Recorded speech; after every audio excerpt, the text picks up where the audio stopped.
नमस्कार दोस्तों, कैसे हो? मुझे आशा ही नहीं पूरा विश्वास है कि आप सब परिवार सकुशल होंगे, पूर्ण रूप से स्वस्थ होंगे। कोरोना वायरस सारे विश्व में तेज गति से फैल रहा है। लगभग 46 लाख से अधिक मरीज इस बीमारी से संक्रमित हो चुके हैं।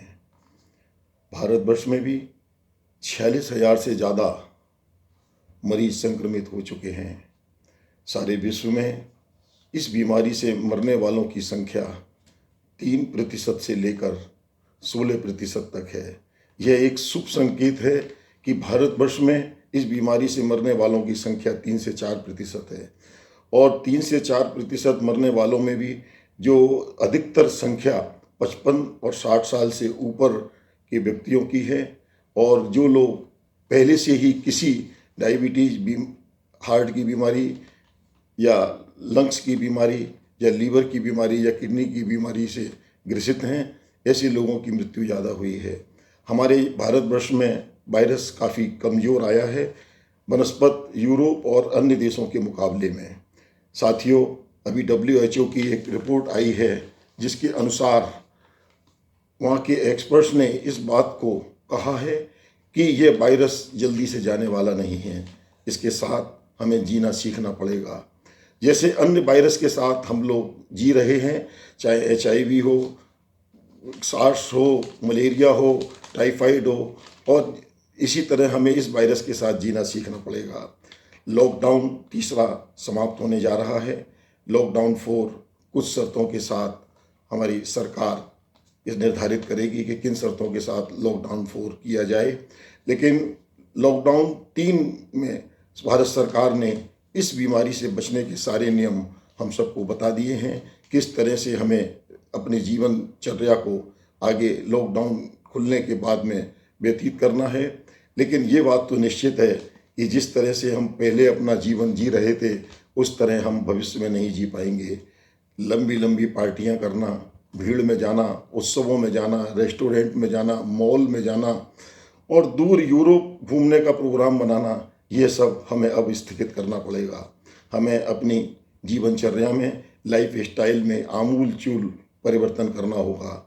हम केवल इस बीमारी से तभी बच सकते हैं जब तक हम सोशल डिस्टेंसिंग रखेंगे और मास्क लगा कर निकलेंगे, बिना ज़रूरत के बाहर नहीं निकलेंगे।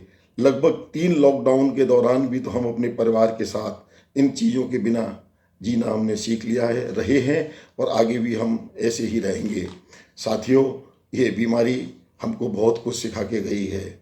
आज पैसा सब कुछ नहीं है, पैसा एक तरफ रखा रह गया, लेकिन वो इस बीमारी से नहीं बचा पाया।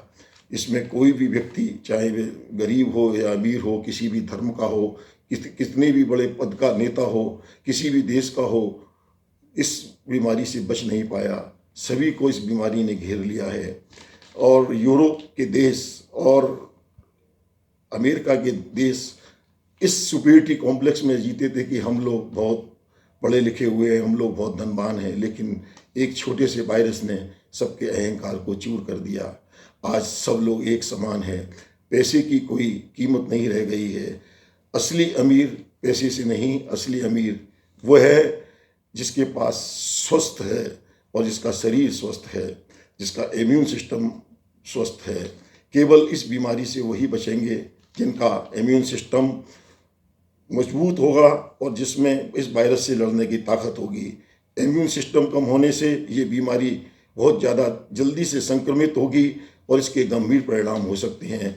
इम्यून सिस्टम बढ़ाने के लिए हमें सोशल डिस्टेंसिंग, फिजिकल डिस्टेंसिंग का पालन करना है। चाहे शादी हो, चाहे कोई धार्मिक कार्यक्रम हो, हमें 6 फुट की दूरी को बनाए रखना है और घर से बाहर निकलने पर मास्क पहनना है, तभी हम इस बीमारी से बच सकते हैं। मित्रों, अभी वैक्सीन नहीं आई है और आने वाले साल 2 साल भी नहीं आएगी और ऐसा भी सुनने को मिल रहा है कि यह बीमारी अलग अलग देशों में अलग अलग तरह से फैल रही है, इसके सिम्टम अलग अलग हैं और वैक्सीन एक सिम्टम का तैयार होगा तब तक दूसरा सिम्टम का हम कैसे इलाज कर पाएंगे, यह एक बड़ा विचारणीय और सोचनीय प्रश्न है।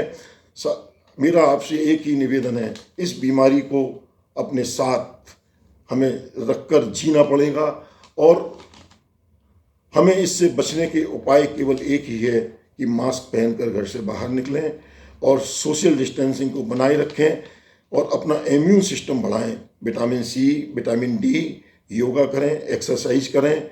हम अपने शरीर को इतना ताकतवर बनाएं कि ये बीमारी हमको लग ना सके। अगर लग भी जाए तो शीघ्र ही हमारे शरीर से बाहर निकल जाए। साथियों, एक बार पुनः मैं आप सबके स्वस्थ जीवन की कामना करता हूँ और एक निवेदन करता हूँ कि कृपया अपने परिवार का और अपना अगर हित चाहते हैं तो सोशल डिस्टेंसिंग और फिजिकल डिस्टेंसिंग को बनाए रखें। भीड़ वाले स्थानों पर नहीं जाएं और बिना ज़रूरत के घर से नहीं निकलें और मास्क पहने बिना घर से कदापि नहीं निकलें। और अपने जीवन को जिस तरह से हम लोग लॉकडाउन से पहले जी रहे थे, हमें अपने जीवन को जीने के तरीके में आमूल-चूल परिवर्तन करना होगा और अपने सभी खर्चों को कम करते हुए सादा जीवन और उच्च विचार के नियम का पालन करते हुए आगे का जीवन जिएंगे। तभी हम स्वस्थ और आने वाले भविष्य में इस बीमारी से लड़ने में सक्षम होंगे। बहुत बहुत धन्यवाद। नमस्कार।